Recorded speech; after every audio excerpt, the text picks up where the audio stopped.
Kisii County Governor Simba Arati has come to defend the Secretary General of the ODM party, Edwin Sifuna, who is also the senator for Nairobi County, saying that he, as the Secretary General of a party, communicates position that is for the party. Therefore, those who are not happy with him issuing statements should just sit down and cool down their anger, because he is speaking the party's position. This comes after various leaders feel offended by Edwin Sifuna after he openly, criticizes them when they tend to forget that they are fighting for the cause of ensuring that the government is put in checks and balances and that the government delivers. This comes from the recent when certain leaders who were chosen to be part of the Kenya Kwanza administration in terms of the CHs, and here I'm referring to Ali Hassan Joho,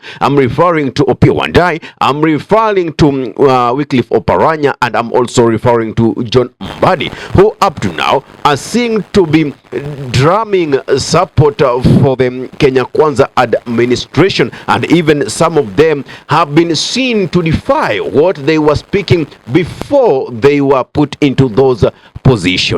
Now, what Arati says that they gave the president their elite to help him run the government and deliver the promises that he made to the Kenyans during the campaign period, and he said as soon as he puts that Bible down, work shall have begun. Unfortunately, we are not seeing that happening. Culture of lies, unfulfilled promises, extrajudicial killing, and state-sanctioned abductions become the order of the day. Anyway, let us listen in to Simba Arati as he defends Edwin Sifuna. Nimeona watu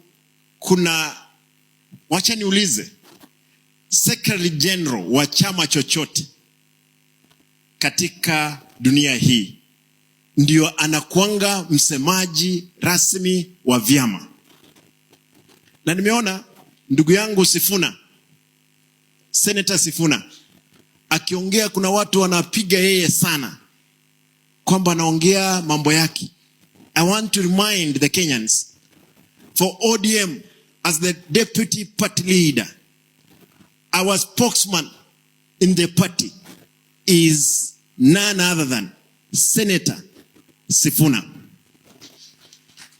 Kwa hivyo mkiona vile Sifuna anaongea lugha ya chama, sisi kama chama cha ODM ndio tunakubaliana kwamba tulipeana expertise kwa serikali. Sisi hatuko kwa serikali, na tumeambia Mheshimiwa Rais kwamba wewe ni ndugu yetu, na sisi kama Wakenya, kama wananchi wazuri, lazima tuhakikishe kwamba serikali iliyopo tuiombee iweze kudeliver for the period it's in office. Kwa hivyo siwezi kuwa na tafsiri yoyote. Nataka niombe kwamba our people,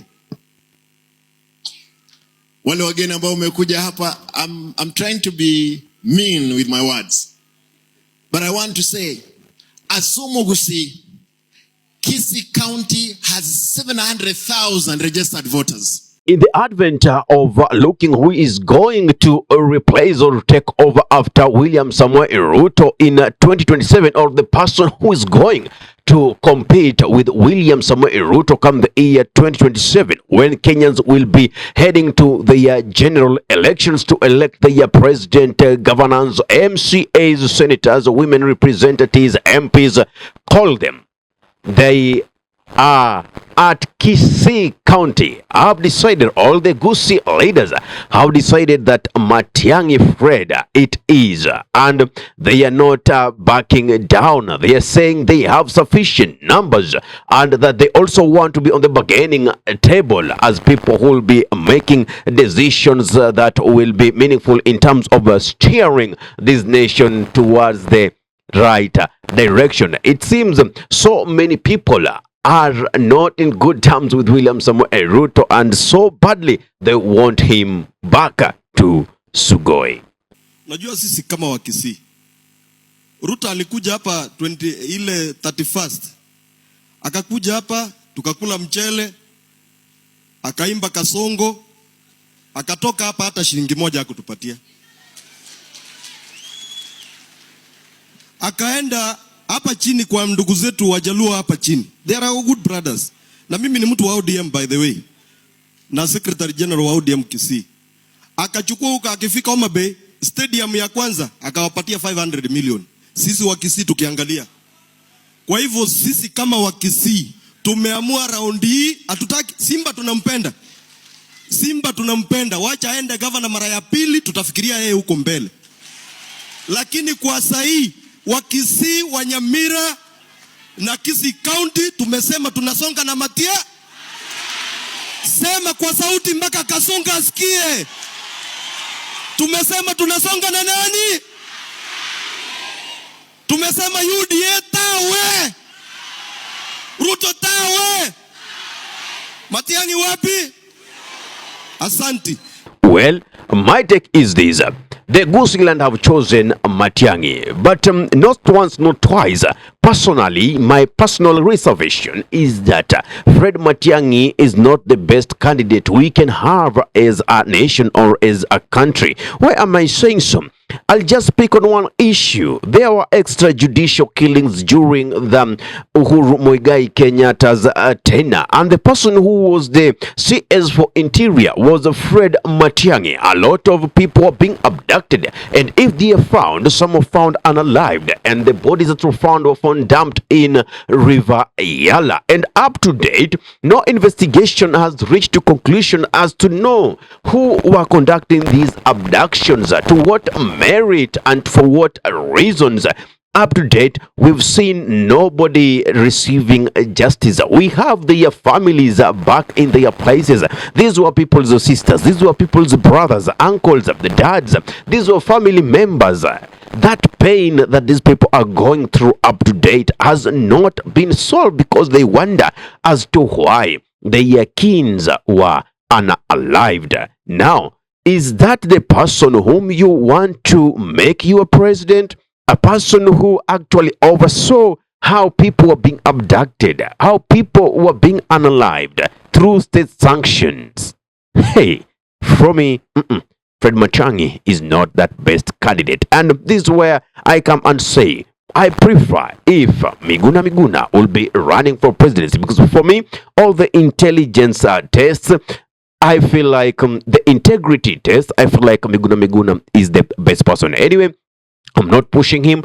If he vies, he has my vote. But as it is, I look upon people like Morara Kibaso, because I had my doubt in Okia Omtata. The reason is this.